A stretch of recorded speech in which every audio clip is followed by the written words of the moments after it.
The overhand is a powerful punch, generally with our rear hand. We are sinking our weight into it. It's almost like throwing a ball and you're coming at a downward arc. It can come from many different angles, but the default is a downward arc across your body.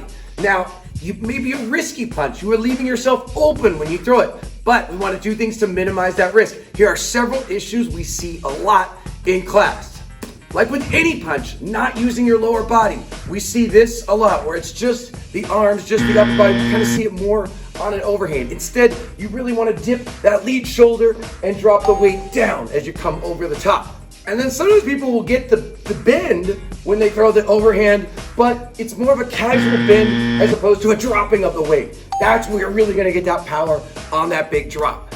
Also, with any punch, we'll see dropping the hand where it'll go, it is a somewhat circular looping punch, but you want your elbow to be the thing that loops, not your hand going around. That takes too long, leaves you too open. The wrist, and this is a tricky one.